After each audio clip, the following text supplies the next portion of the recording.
I'm Joe from As the Joe Flies. And I'm Leslie from Trips with Tykes. And welcome back to Disney Deciphered. So we tend not to do this, but a lot of news came out, and we thought we would talk about it, give a little bit of our commentary. This is not going to be one of our, long-lasting episodes, evergreen content episodes. Although, who knows? Maybe it will be. Disney made a bunch of announcements about Walt Disney World in 2024. I really want to thank you, Disney, for not touching Genie Plus at Disneyland, since we just released our Disneyland Genie Plus episode last week. But still, a lot of changes coming, although not as many as necessarily purporting to change. But we will get to that. Before we get to that, Leslie, we do have a new Patreon subscriber to thank. So what do we got? Yes, we are thanking Austin Inc. today. I'm very confused, Joe. What does that mean? Austin Inc. I'm confused as well, but Austin Incorporated, that is, normally we just do first name, last initial, but Austin Incorporated, thank you so much for your support. We really appreciate it. That's awesome. That's awesome. Thank you, everybody, for supporting our podcast. If you want to support the podcast, then you can go to patreon.com/Disney Deciphered and subscribe, get trip reports, behind the scenes kind of episodes, our famous unfiltered episodes, and access to our Facebook group. Thanks again to everybody who makes this happen.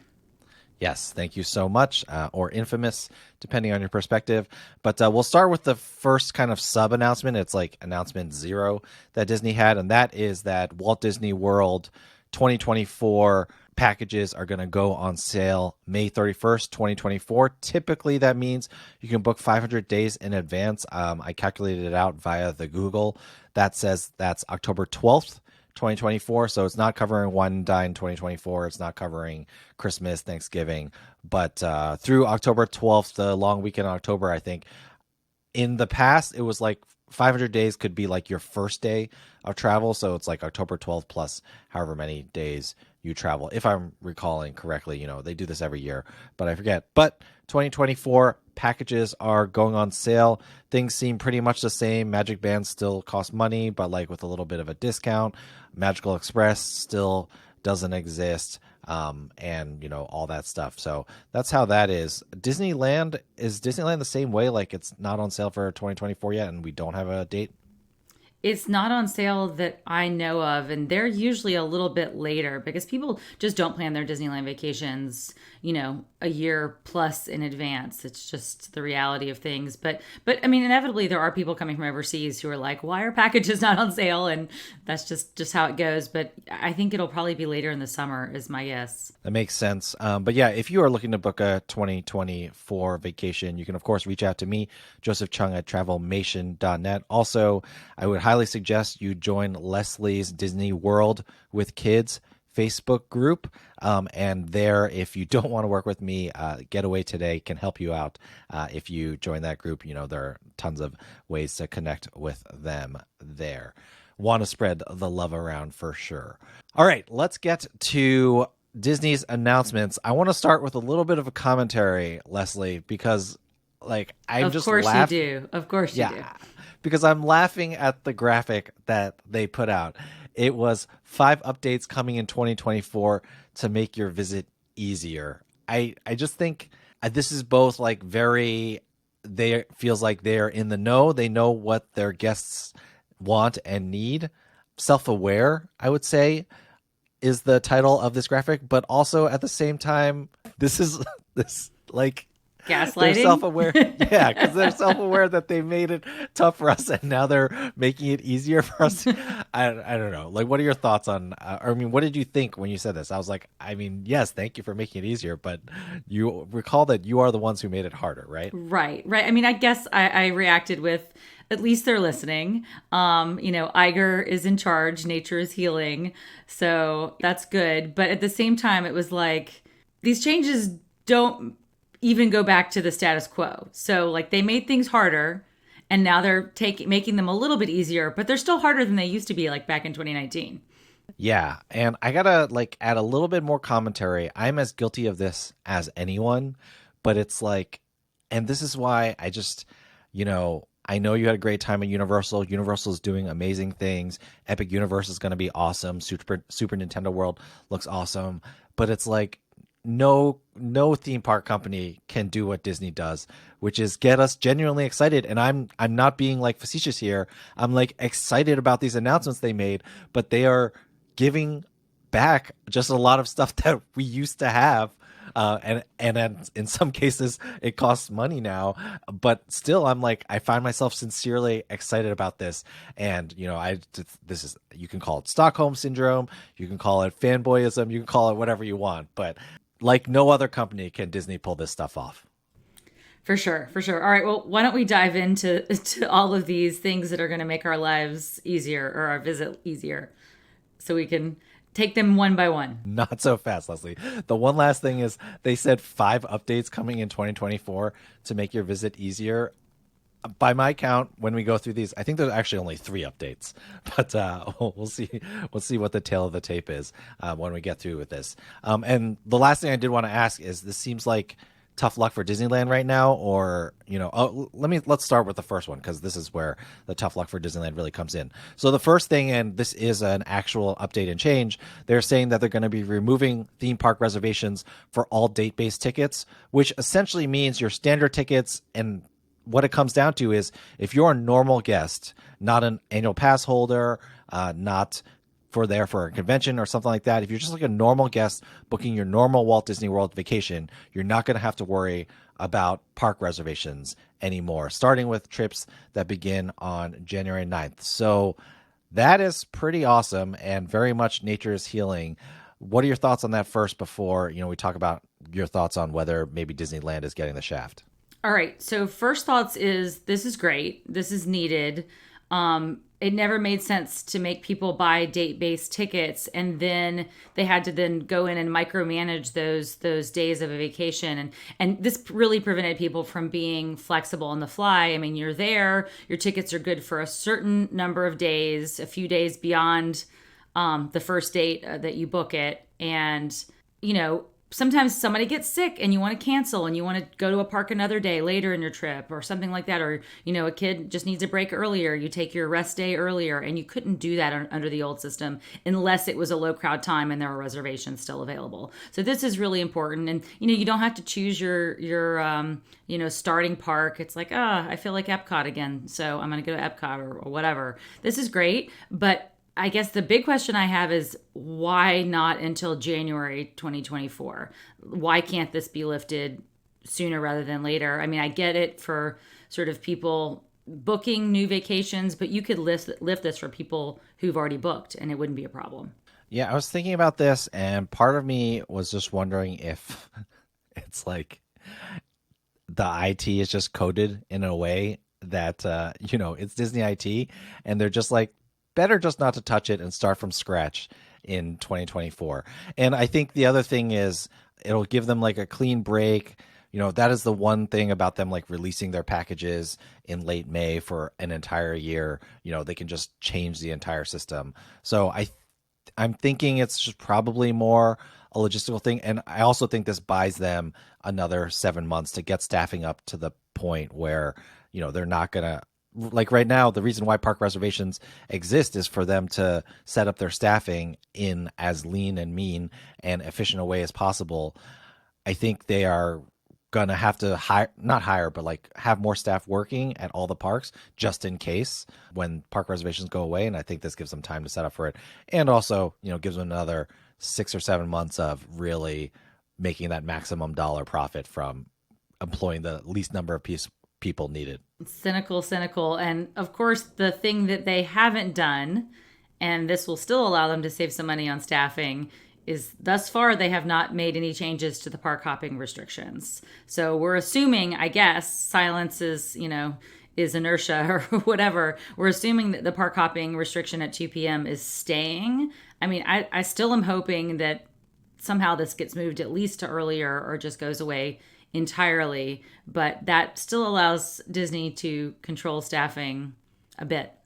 Yeah, I think I'm 50-50. I think that it might be gone by the time we roll around to January, but it's again, being cynical. If they drip feed us this stuff, they stay in the news cycle positively even longer. So it could be that, or it could be they just want to make sure, they've crossed their T's, dotted their I's, they've crunched the numbers, and they can do this in a way that is going to be profitable, maximum profitable for them. Which, I should say, we are cynical in the sense that we recognize that Disney is a company, but we also recognize, and kind of alluded to this with the whole Stockholm syndrome thing, Disney is a company that really breeds fan loyalty and makes their money off of fan loyalty. So they probably want to get rid of park hopping to keep the fans happy eventually, or have their guests be satisfied. You were talking about like those last minute trips or having to make last minute changes. That's just not a good experience, especially for your non Disney dedicated people, like the people just going once or twice in their lifetime. So I think overall this is going to be a great change, and everyone is going to feel better about their trips, a little bit less stress, just one less thing to worry about on their Disney trips. Do you think that this is going to happen at Disneyland, or do you think park reservations are going to stick around just because of the, whole Southern California annual pass of it all? Good question. I mean, I think they're going to have to stick around for the Magic Key holders in Southern California in some way, shape, or form. But for the regular ticket holders, I'd love to see them go away, at least for multi-day park tickets, something like that. I mean, I can see sort of the one days, knowing where people are headed, and I don't know the breakdown at Disneyland versus Disney World, like who buys the one park per day versus the park hopper option. Like, do more people buy that at Land or World? I would bet it's different. I bet there, if I had to put money on it, I would bet there would be more people who buy a single park, single day ticket at Disneyland than at Disney World.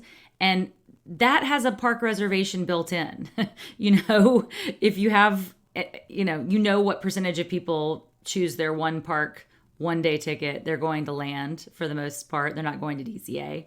I mean, some of them are, but it's a much smaller percentage. So I think that's just sort of easier to know the data in advance, based upon the products that people are buying. But I don't know. I mean, right now, the situation in Disneyland is a little bit better because right now you can park hop at 11 a.m. So the park reservations don't feel as painful. I mean, sometimes I'd like to park hop at 10 a.m., but it's not that long of a wait. I can at least get lunch in the other park if I want. Right. All right, let's move on to the second update. And this is the first of what I feel is like a non-update. And that is, Disney is saying that there are going to be quote unquote good to go, end quote, days for annual pass holders and where you're not going to need a park reservation. So, we said that everyone with the normal tickets won't need park reservations. Well, there are going to be some days where annual pass holders and cast members don't need park reservations. However, this is not really much of an update to me because as of right now, for annual pass holders, they have things called bonus reservation days where you can enter certain parks, or you can make park reservations at certain parks without using up any of your allotted park reservation times. This is a little bit better than that, since it sounds like you'll be able to enter any park. Like for the bonus reservations right now, it's like going to be only Magic Kingdom on this day or only Hollywood Studios on this day. So I think overall the system's going to be a little bit better, and I'm thinking there are probably going to be more days that are these good to go days, but still it's a bit of a non-update, just a bit of a rebrand of what they already have. Yeah, I mean, time will tell whether this is sort of a meaningful change in terms of the number of days they offer. And my suspicion is that they'll offer not too many more days initially, but they'll slowly drip out a wider range of days available to people as, they adjust staffing levels, they see how this shakes out, with the removal of reservations for other guests. So I think this allows them to sort of have a very flexible process going forward without having to announce all these incremental changes along the way. Indeed. And don't get me wrong, it's a good update. It's just, to me, a little bit of a rebrand. So less as exciting as the overall park reservations going away. The third update is the big one that people are very excited about. It's been 72 years or whatever the Titanic meme is. But Disney Dining Plan is back. It's a little bit different this time around. There used to be quick service, standard dining, deluxe dining plan, and then Disney World dining plan plus or something like that. Those latter two more expensive options are gone. Pricing hasn't been announced yet, but all that's coming back as of right now are the quick service plans, which is 2 counter service meals, 1 snack, and a refillable drink mug per person per night. And then the standard plan, which is 1 counter service, 1 sit down table service meal, snack, drink mug per night. The drink mug is per stay, but you get it. So the dining plan's coming back. Everyone's really excited. I know you and I, Leslie, are less excited. And I think, I was reading Disney Tourist blog talking about it. He had a good analysis about why, or just about Disney Deluxe dining plan not coming back and stuff. Like that was the easiest dining plan to hack. So that's not coming back, but it sounds like there are dining plans coming back, which a lot of people really like because they like to prepay for their food. Yeah, this changes nothing for you and me because we never get these, or I guess you got it once. But yeah, a lot of people really do like their dining plan. This is a popular product with a lot of people who want that certainty. That's great for them. And, just giving people options is good. I mean, I think that's always nice to have. So kudos to those of you who are dining plan fans. I'm sorry the deluxe plan is not back because I know that's popular as well. But maybe this is the gateway to that. We'll see. Yes, we will see. But good to see. Again, nature is healing with this back. All right, the fourth update, Leslie, is the second kind of non-update. So why don't you run through that one with us? All right. So fourth update is basically Disney promising to have some sort of extended hours for on-property guests. Right now we've got early theme park entry, 30 minutes in every park before park opening, and they've committed to keeping that, and extended evening hours for deluxe guests, and some sort of extended evening hours are going to continue as well under this announcement. But we have no idea from this non-announcement what beyond that is going to happen. Are the hours going to be for only deluxe, for more hotel guests in the evenings? Are they going to be longer hours? Are there going to be more days? Is there a plan to change early entry at some point down the road? This is Disney keeping its options open. I agree, but I'm going to be optimistic about this one. I think at worst, we'll get exactly what we have now, 30 minutes for all guests, and then 2 hours extended evening hours for in the evenings for deluxe guests 2 days a week. So I think that is the worst case scenario about what we're going to see. I think Disney announced this now to just remind us that this is there and have people excited about it. But if you think about it, like if someone books a deluxe with them not having announced it, if someone books a deluxe for 2024 and then they find out that extended evening hours is cut in half, or like there's only one a week or something like that, like people are not going to be happy, especially people paying deluxe prices. So at worst, it's going to be the same. I'm optimistic that they'll actually be more generous. Maybe it's 45 minutes in the morning. Maybe it's an extra night for extended evening hours. We'll see what that's like. But I am optimistic that the reason why they didn't give any actual numbers is because they are thinking about whether they can do better numbers instead of, worse numbers. Yeah, I am too. So I guess we should lift the cynicism for a minute, Joe. I think it will, if only, get better. And I really would love to see more than anything an extra night for those extended evening deluxe hours, because so many people, you take a 3 or a 4 night vacation and you're not in a deluxe resort for any of the nights that might get you into one of the theme parks late. So it kind of takes away the incentive to book the deluxe. Yeah. And, you and I remember extra magic hours, like evening extra magic hours, and the extended evening hours are so much better than what that used to be, just because the crowds are just so much lower. So, it would be really nice if they're going to keep it linked to deluxe, like if they're going to keep it to the whole, like you pay more, you get more situation, then please go all the way and make it even better for the guests who are paying that much money. Now, I started chuckling because you said, let's put our cynical hats aside, but this last one, it's impossible not to do it. And I will say again, Okay, what I said at the top, I'm very happy they're doing this, and I'm happily going to take this inferior product that they're selling back to me that I used to get for free. But the fifth and final update is, and I wrote out just to, take the words directly from Disney, plan ahead Genie service. Disney is thinking about, or Disney is saying, quote, we are working on ways to help guests plan with Genie Plus service and individual lightning lane selections before their visit so they can spend more time with friends and family in the park. Thank you, Disney, for getting us off our phones in the park. And thank you for paid Fast Pass, because that is what this sounds like. They haven't announced details about what it's going to look like yet. But I mean, this is essentially what it is. And again, I'm not mad about it, but it's just funny that they're selling it back to us when we used to get it for free or as part of our Yeah. vacation. Yeah, they're taking 2019 Fast Pass and making it paid. The pre-booked, we think, Fast Pass, and making this, yeah, something that you have to pay for. But again, I mean, I question whether Disney knows what it's going to do here. I think they're experimenting with a lot of different options and exactly what this is going to look like, because I mean, right now we have two products. We have the individual Lightning Lane and we have Genie Plus. But Genie Plus you can't buy until the midnight before your park day. So how do you, Right. So that's going to have to how change, do you right? pre-book that, right? Yeah. Right now at Disneyland you can buy that with your length of ticket. So you could see how you could change that at someplace like Disneyland. But right now you can't buy it with your length of ticket at Disney World. I could see sort of it being easier from an IT perspective right now to prepay for individual Lightning Lane selections, and prepay and pre-book.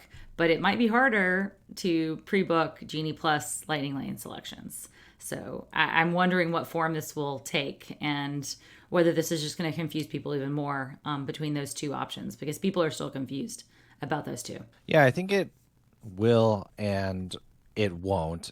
I think it will confuse people, but I also think that a lot of this is going to fall on, when I signed up with Travelmation back in 2020, I was prepared to make fast pass reservations for my clients, and I make dining reservations for them and stuff like that. So I do think if you have a travel agent who will do this, they're going to handle the Genie Plus stuff for you, and you're not going to have to worry about it. I think Disney is going to have to go back to letting you pre-buy Genie Plus in order to let you plan in advance.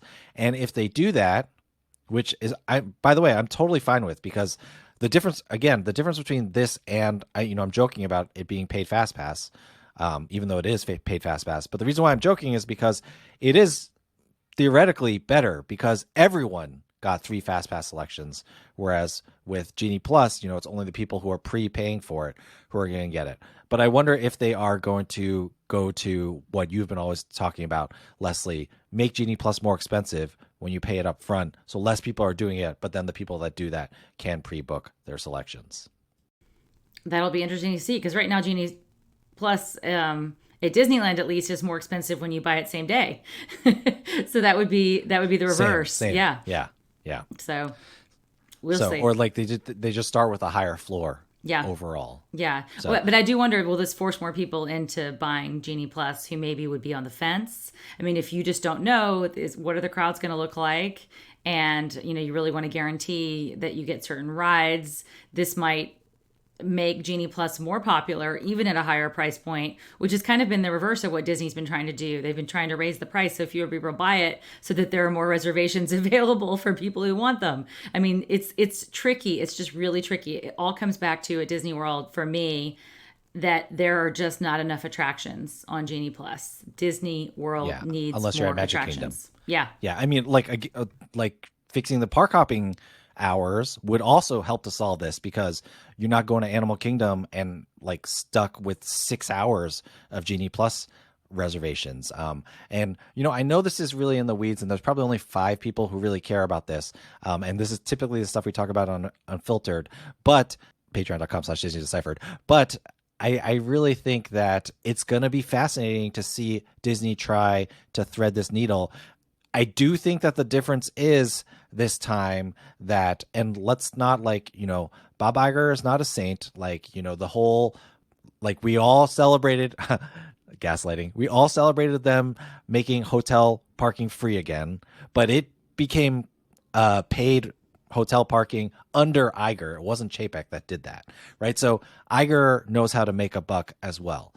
However, all those caveats about Iger aside, I do think he cares more about the guest's overall experience. And I think he understands, if you take the most cynical view, which I do not, I think he actually does care about the guests. But if you take the most cynical view, he understands that the guest experience is a positive guest experience is what's going to make Disney more money. So they really have to thread this needle here with Genie Plus. They have to set it at a price point where not everybody buys it, because if everybody buys it, then a underscore coaster underscore story, Nathan Firesheets said this, he quoted Incredibles when everyone's super, nobody's super, right? So they have to make Genie Plus a product that is difficult enough to get so that the people who spend the money on it feel like it's worth it, but then also accessible enough that the people who get it don't feel frustrated. So it's going to be really fascinating to see, how they end up doing this future reservations thing.